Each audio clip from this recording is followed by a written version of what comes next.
What's up, everyone? Welcome to Among the Fence. My name is Aaron, and today we're going to be checking out the new album Moments Elsewhere by the New York native metalcore slash hardcore band Johnny Booth. They've been around since about 2008, and this is only their third studio album. I discovered them with their second studio album, which came out in 2019, titled First Hand Accounts, which is just near perfect, and I absolutely fell in love with it. Their debut album, Connections, that came out in 2012, really shows how much they grew within those 7 years as their production and melodies improved and progressed quite a bit within that time. And the singles for Moments Elsewhere have really shown even more progress in these aspects. Plus, they seem to have gotten a little bit heavier, which is always welcome too. The album opens up with the song 2040, which is very short, it's heavy and explosive. It's the perfect opener for this album as it really sets the tone for it, lyrically, vocally, musically, all around. It seems to get heavier as it continues as well. Then we have the song Collapse in the key of Fireworks. It's pretty chaotic thanks to the drums and the buzzing guitar. The chorus is really quick and it has this vocal melody before it goes into a breakdown that's got some dissonance thrown in there. The bridge is unexpectedly mellow with fantastic cleanish vocals. It ends on a very heavy breakdown. And then we have the song Full Tilt, which I believe is about a cycle of kind of intrusive, negative, anxiety-inducing thoughts and just feeling a lot of distrust from other people. It has a suspenseful intro. The drums really carry the verse as the rhythm guitar and the vocals push the song forward. The chorus is beautiful with absolutely brilliant metaphors thrown in there. The instrumentation before the breakdown is great with this kind of weird trickling guitar effect hidden in the background. The bridge is absolutely beautiful.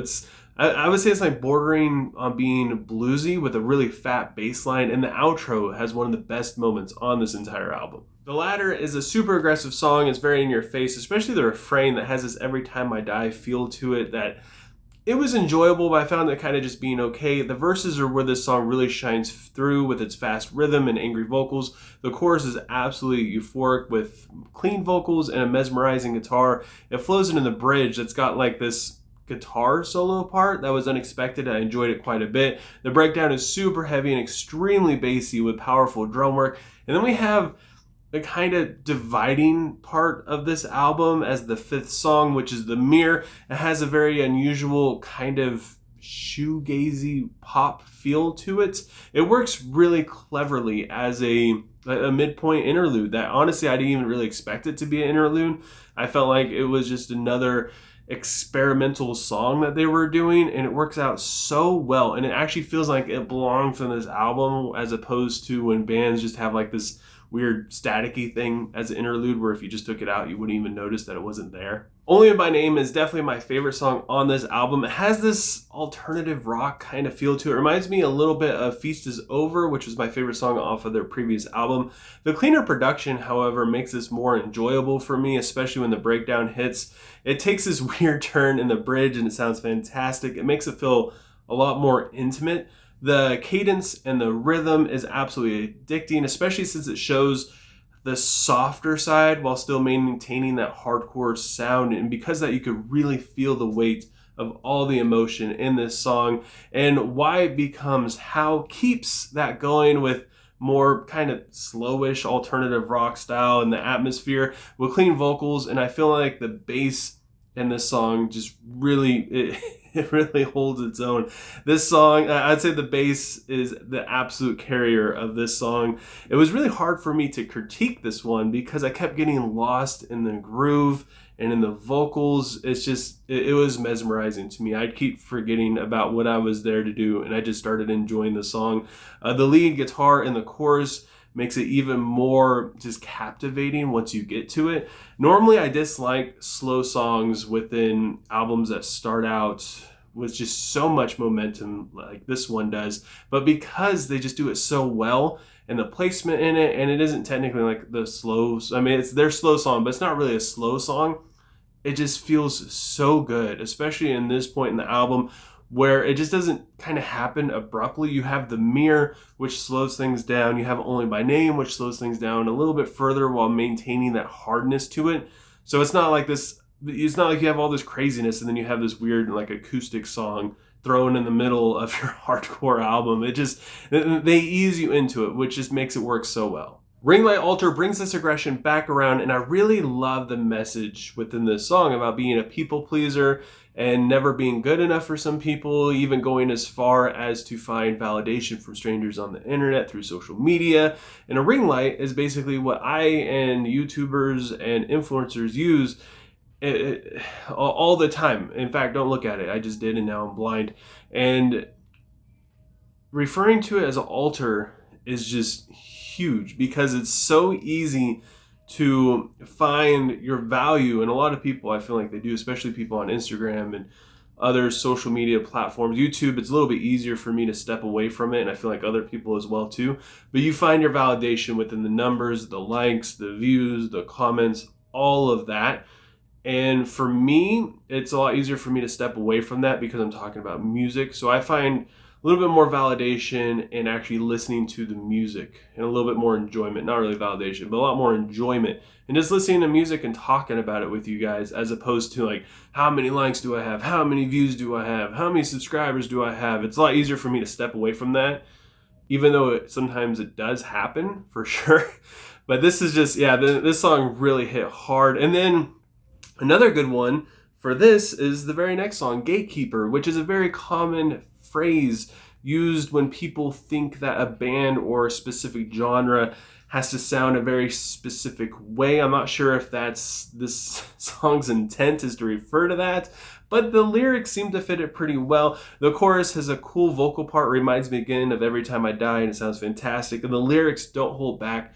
They're very in your face about how they feel about this. No Comply is really intense. It sounds like the vocals and the instruments are just playing so hard and they're being pushed to the edge. It's amazing to me that vocalist Andrew Herman can continue to sound like this and sing with this style.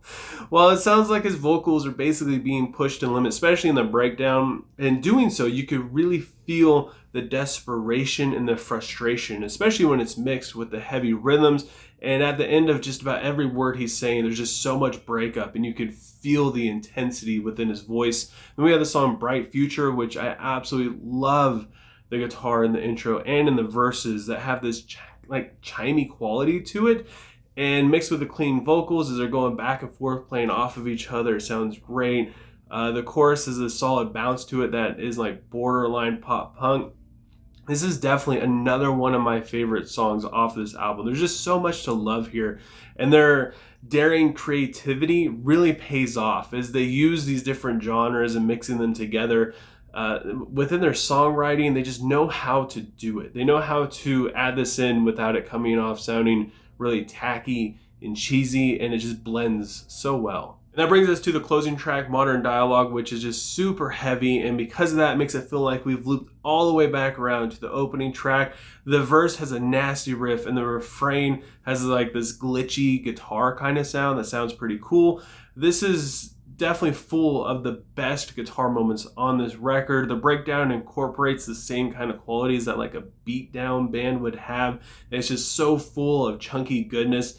I wouldn't say this is a good closing track in terms of closure, but it's, like I said, it just loops around again. So it definitely feels like a good closing track in terms of we finished where we started, and we're still struggling with a lot of the stuff that we talked about on this album. This is definitely one of the most gnarly and creative albums I have heard this year. The production is great while maintaining that raw feel to it that Johnny Booth has come to be known for. The vocals have gotten more intense, and they're more out in front of the mix, and they become more daring as well. The music has gotten a lot heavier, but heaviness isn't everything, and they know that, and I know that. And because of that, they've added some more calm moments within this that just stand out so much. And because of that, it makes the heavier moments stand out as well. They incorporate a variety of influences, and they seam them together perfectly. When you feel like you're getting a little tired of the heavy riffs or the fat bass lines, it's kind of all starting to sound almost the same right around the third song or so. They change things up. It becomes a little bit more alt rock. There's some pop punk stuff thrown in there, even some like shoegazy kind of stuff. And I just can't think of a single thing that would really change on this album. And believe me, I've tried. I've sat there and looked at this thing underneath the magnifying glass, trying to really pick it apart as much as I can, really asking myself, do I really enjoy that as much as I think I do? Do they really do this that well? Do they really blend these things together that well? And they do it so freaking good. And it's amazing that this is just their third album and they're already producing stuff that sounds this great. So with all that said, I gotta give Moments Elsewhere by Johnny Booth a 9.7 out of 10. But I want to know what you guys think. There's been a lot of hype around this band, especially after their last album came out, and they've been releasing a lot of singles. So yeah, leave a comment below letting me know what you thought of Moments Elsewhere. Let me know what you rate it and what your favorite song is. And if you enjoyed this video, don't forget to give it a like. Doing that just helps me out so much with YouTube's algorithm. And if you want to help support my channel and continue to see more, please consider subscribing and ringing the bell icon. That way you get at least some of the notifications that YouTube is going to decide to send your way. And I just thank you guys so much for doing all this, taking time out of your day to sit here and listen to me talk about music. And I hope you have a good rest of your day or night, whenever you have me watching this. And I will talk to you guys next time. I was trapped in ignorant, kid relying on my parents said to save me. Years gone by, turning over, ignoring every day. Seem to convict me. 17 at the top of my own.